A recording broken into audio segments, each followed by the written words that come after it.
As I get into this, I do want to highlight the fact that a lot of the reason that we are here today, I think, is simply because the Democrats for this entire year have been pushing for vote by mail. And look, we all know when you have vote by mail, you're not going to be able to get results back in a timely fashion. We need look no further than simply ask Chairwoman Maloney about that. Her own election took over 6 weeks to get an answer finally as to who won.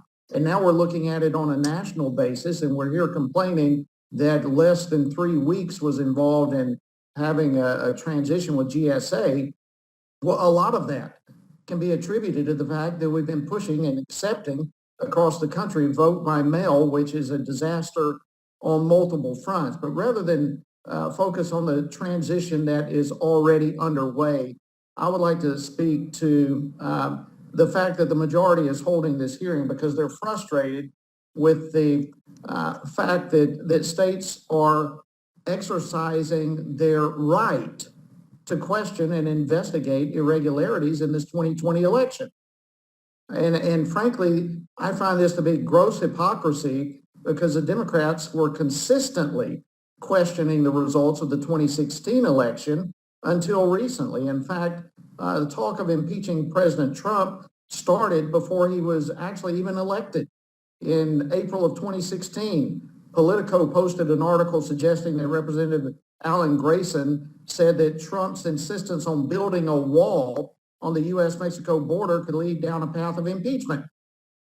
In 2017, Al Green and Brad Sherman, in the first year of his presidency, introduced a resolution impeaching the president due to high misdemeanors.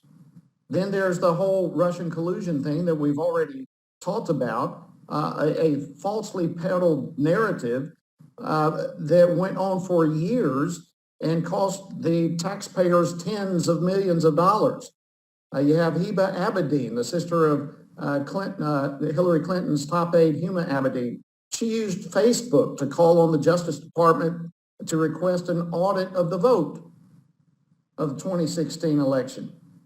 Concerns about the voting machines also are nothing new. In fact, a member of this committee on the other side of the aisle validated fears in voting machine irregularities and introduced legislation to prevent states from contracting with firms owned or influenced by non-U.S. citizens. And this bill would have impacted at least two of the very large companies, one of which would be the Dominion voting systems.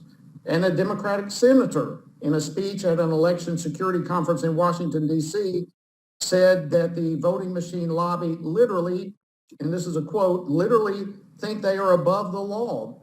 They are accountable to no one. And they have been able to hotwire the political system in certain parts of our country, end quote. So confidence in the democratic process is not a partisan issue. If we spend millions of dollars giving credence to the Russian collusion narrative, then certainly we ought to be able to give a few weeks to ensure that the election that just took place was done so with integrity.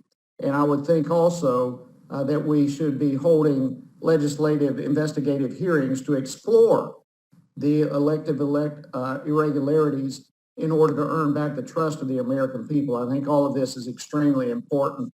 Mr. Steyer, do you agree that a presidential transition doesn't just start after ascertainment or even once the candidates are declared, but the preparations for this huge undertaking should actually take place months before the election? Absolutely. It's a very powerful point that you make there. If you're going to be ready, you have to start early. And this committee in Congress has, over time, made it easier and easier for that to happen. And I think there are some additional improvements that could be made that would reduce the concerns around ascertainment because more work would be done pre-election. Okay. And would you agree that that actually took place? Yes. The Biden team has followed best practice. They started early. They started smartly, and they started with good people. Okay. Thank you very much. I see my time has expired. I yield back. The gentleman